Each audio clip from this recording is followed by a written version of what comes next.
Hello and welcome to Fit&Strong with Mr. Ramon. I hope you're all okay. Today we will not be doing a training session, but what I will be explaining is as much as important. As you know, we are at home. We don't have the equipment we use usually at school, so I will be showing you how we can set up our own kit of equipment. One of them is the agility ladder. Basically, as you can see here, I have a box made of masking tape, 30 centimeters by 30 centimeters. Obviously ask permission at home to your parents or guardians. Don't just stick tape all over the place. If you don't want to do it using tape, you can basically use strips of paper or strips of cardboard, again 30 centimeters by 30 centimeters. I gave them color, I laminated them. If you don't have a laminator, it doesn't matter. And I stuck them together using tape. And like that you have an agility ladder. In case anyone has a proper one at home, that's lucky for you. But if you don't have, you can still make one. Made out of 6 boxes, 8 boxes, 10 boxes, doesn't make a difference. It depends on your level of fitness. What is important is that you see that both your feet fit into a box. Because when we're doing exercises, there will be some of them where your feet have to both fit into one box. When you're cutting the strips for the agility ladder, you might end up with extra ones, as I have here. Color them, decorate them if you want, keep them aside, don't throw them away, because we will be using them also for other activities. I mean, you can use some of them as a start, for example, start and finish, and if we're doing an exercise, you can start and you can use them as we go along.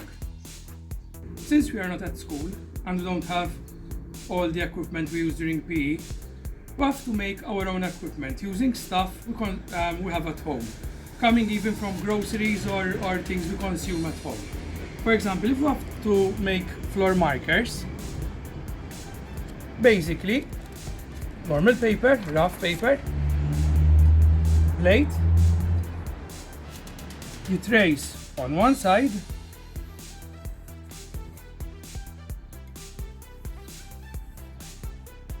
and with the scissors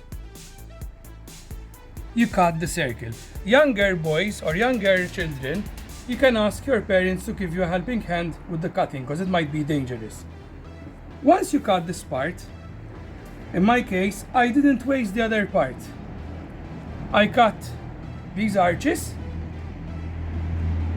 I gave them color, and I put them together to have quoits or mini frisbees, which we will be using as well.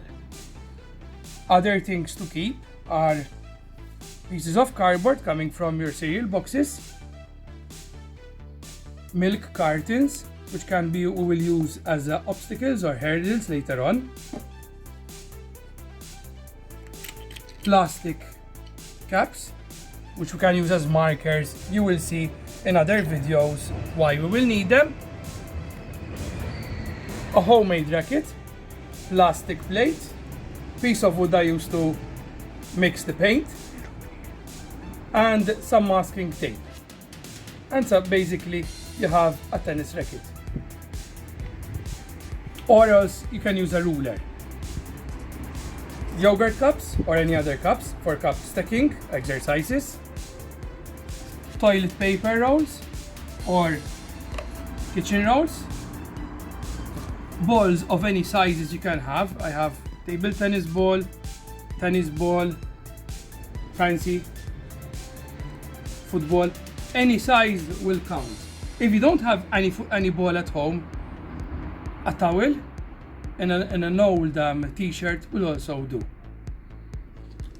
If you don't want to make a homemade racket and you have something like this, you can use the part where you don't have the velcro, and you still can use it as a racket. Sock balls, normal socks, which we will be using in some of the games, and our combs, mineral water bottles, which we will fill a bit so that they don't fall, and we will be using them as markers, cones, etc. As we go along, if there will be the need for more equipment, I will be letting you know before each game. Thank you for today. And start putting these equipment in a box or in a bag so that they are not in the middle. Always, the last thing I remind you is, don't just take things from home, always ask permission of the adults who take care of you. Bye for now.